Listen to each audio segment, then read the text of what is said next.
Kita yang merasa bahwa jiwa kita rusak.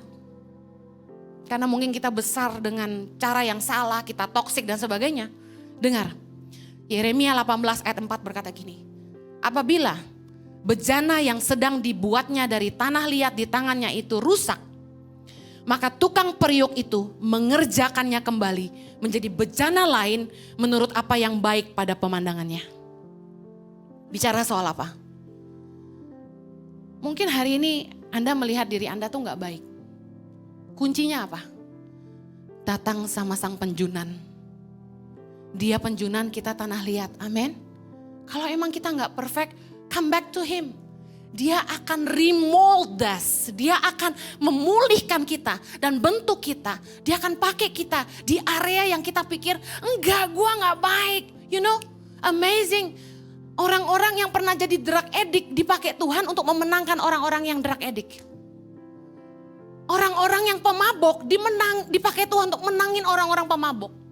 Kalau mereka mau sungguh-sungguh datang sama Tuhan dan mengizinkan Tuhan remold mereka. Kita yang sadar kita butuh dipulihkan, harusnya kita terus menghampiri Tuhan.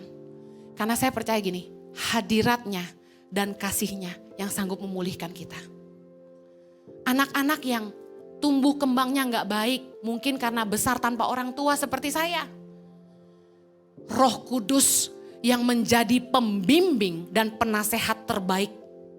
Yang akan menolong kita untuk pulih dalam cara pandang dan cara hidup. Bayangkan, saya ini upbringingnya gak bagus loh. Orang tua gak jadi teladan. Orang tua neglect, meninggalkan. Saya punya pemimpin yang tidak jadi teladan. Lalu saya punya orang-orang di sekitar saya yang toksik. Tapi bagaimana? Justru kekuatan yang Tuhan tanam dalam hidup saya adalah mendidik anak-anak muda dalam nilai-nilai karakter. Biasanya anak yang gak dibesarkan sama orang tuanya gak tahu sopan santun, gak tahu tata krama. Tapi justru Tuhan lewat Roh Kudus mengajar saya banyak hal. Sehingga hari ini saya bisa mengajar banyak orang. Jadi jangan putus asa sama dirimu. Kalau kamu merasa gini, iya ya kenapa sih gue terlalu cerewet? Coba diem nih mulut, heran. Dulu saya sangat pemarah.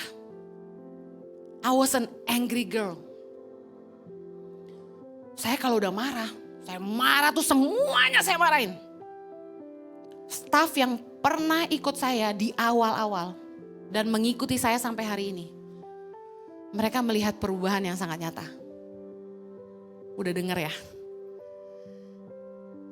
Mereka bilang, wah lu beruntung masuk sekarang. Lu kenal Ibu Heni dulu, abis lu. Kata mereka, Bu Heni, saya tertipu. Saya lihat Ibu Heni packagingnya kasar. Packagingnya galak. Ternyata setelah kerja sama ibu, kebalik sama bapak katanya gitu. Suami saya lebih tegas. Karena saya lebih ke relationship oriented. Saya kalau ketemu staff, saya nanya, how are you? Rumahnya bocor. Istrinya masih marah. Anaknya sakit apa? Jadi pembicaraan kami itu seputar itu, bukan itu kemarin saya suruh kamu targetnya begini udah sampai belum? Saya gak peduli. Saya care sama hidup mereka dan saya percaya mereka akan lakukan yang terbaik. Yohanes 14 ayat 26. Tetapi penghibur yaitu Roh Kudus yang akan diutus oleh Bapa dalam namaku. Dialah yang akan mengajarkan segala satu kepadamu dan akan mengingatkan kamu akan semua yang telah kukatakan kepadamu. Saya ingin gini, yuk kita yang butuh dipulihkan Tuhan.